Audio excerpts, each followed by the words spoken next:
Hey guys, ese waba warigeze wumva uburyo ushobora kubona amafaranga ukoresheje telefoni yawe gusa nta gishoro kinini bigusabye?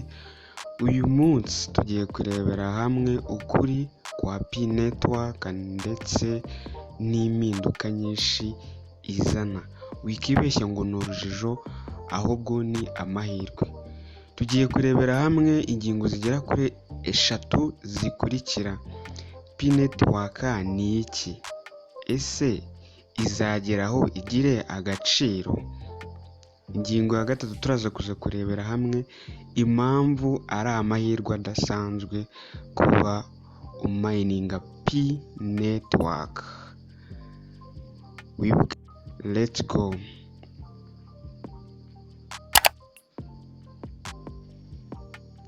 Ese P-Network ni iki? Kugeza aka kanya P-Network ni application yagenewe gufasha abantu benshi kwinjira mu isi y'amafaranga y'ikoranabuhanga twita cryptocurrency badasabwe igishoro cyinshi. Kugeza ubu abantu barenga miliyoni 50 bamaze kuyikoresha. Iyo wiyandikishije ukoresha kode y'inshuti yawe ukajya ukanda mine buri munsi, buri masaha 24 ukabona P coins. Ikintu gikomeye kuri P-Network ni uko itandukanye na za scam. Ifite aba researcher b'abahanga bayitangiye baturutse muri Stanford University yo muri Leta Zunze Ubumwe za Amerika.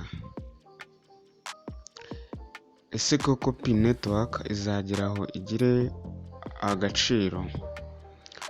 Kugeza ubu P-Network iracyari muri enclosed mainnet, bivuze ko ntabwo irajya hanze, ntabwo agaciro kayo karajya hanze. Icyo twabonye ni open mainnet, ariko hari ibimenyetso byinshi byerekana ko open mainnet iri hafi yenda gufungurwa.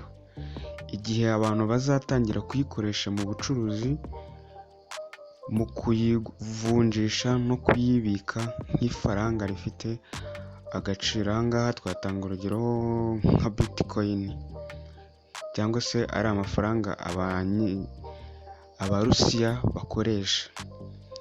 Dore aho bikomereye sasa rero, bamwe bamaze gutangira kugura ibintu nk'imyenda, amatelefone n'ibiribwa bakoresheje P-Network. Aha twavuga nka Philippines, Vietnam ndetse n'ahandi hatandukanye ku isi. Ese waba warabimenye? Impamvu ari amahirwe kuba uri umumayina, impamvu ari amahirwe kuba waramenye P-Network. Kugeza ubu abantu benshi batangiye cryptocurrency cyangwa se amafaranga y'ikoranabuhanga igihe Bitcoin yari ihagaze kuri make. None ubu barakize. Ubu kugeza ubu ngubu Bitcoin igeze ku bihumbi 120 by'idolari. Ubu ni amahirwe y'abatari bayifite icyo gihe yo kuba wacukura P-Network ishobora kuzaba ifaranga ry'ahazaza ntacyo utakaje. Ushobora kunguka byinshi.